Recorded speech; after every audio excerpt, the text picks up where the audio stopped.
কি হয়েছে বলবে না? বলছি তো কিছু হয়নি, চলো শোবে চলো। প্রতিমা,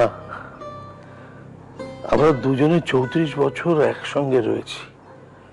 তোমার ভালো লাগা, তোমার মন্দ লাগা কোনো কিছু আমার নজরে এড়ায় না। আর তুমি বলছো কি গো, নাতির জন্য মন খারাপ? হ্যাঁ,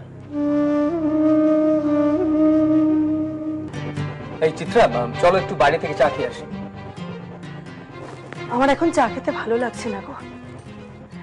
তুমি বরং যারা মজা দেখতে এসেছে তাদেরকে চা খাইয়ে আনো। আর শুধু চা কেন, সঙ্গে ভালো মন্দ খাইয়ে আনো। চিত্রা, তুমি এরকম কেন করছো বলো তো? দেখো, ডোডো এখন ঘুমোচ্ছে, আর ডাক্তার তো বললেন যে এখন দেখা করা যাবে না, ভিজিটিং আওয়ার্স তো বিকেল বেলা। চিত্রা, তুমি কিরকম মা? নিজের ছেলের ওপর তোমার কোনো যত্ন নেই? যদি তোমার সামান্য দায়িত্ব জ্ঞান থাকতো না, তাহলে ডোডো বাড়ি থেকে এইভাবে পালিয়ে যেত না। সারাদিন নিশার সঙ্গে খালি কথা। মলয়, আমাকে তুমি দায়িত্ব জ্ঞান শিখিও না। আমার দায়িত্ব জ্ঞান আছে, তাই তোমার বাবা মার মতন মানুষের সঙ্গে আমি এখনো ঘর করি। তোমার বোন ভগ্নিপতি তোমার বাবা মার কতটুকু দায়িত্ব নেয় হে? কেন বাবা মা আমাদের একা? প্রতিমা, একটা কাজ, যে মাটি জলা হওয়াতে বড় হয়, তাকে যদি টেনে হিচড়ে অন্য একটা মাটিতে বসানো হয়, তাহলে সেই কাজটা কি বাঁচে? বাঁচে না। দেখ মানব,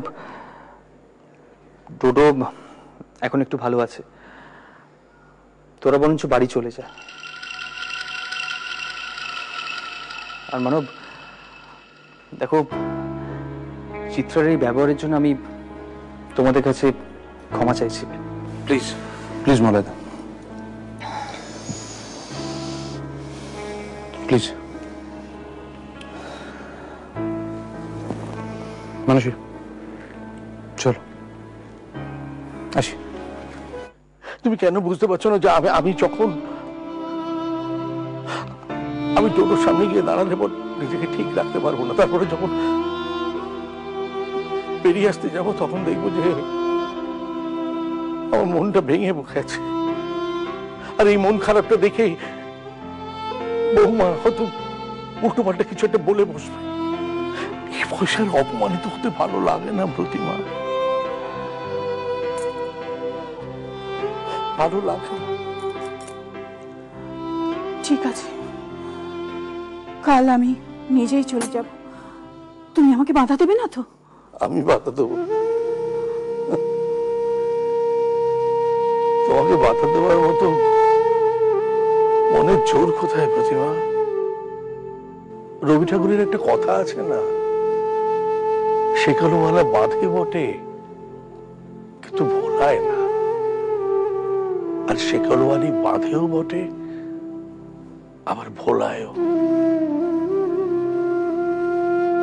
আমি তোমার থেকে মুক্তি পেতে চাই। এই কথাগুলো কত সহজে বলে ফেললে, তাই না? ভালো, তুমি যে আমাকে এইভাবে ভুল বুঝবে আমি কোনোদিনও ভাবতে পারিনি।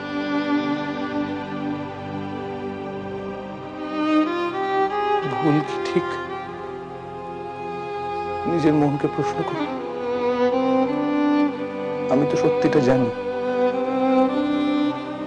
আমি জানি আমি প্রত্যেকটা মুহূর্তে তোমাকে সুখী রাখতে চেষ্টা করেছি। তুমি আমার জীবনটা আমি আর দাম দিতে পারছি না।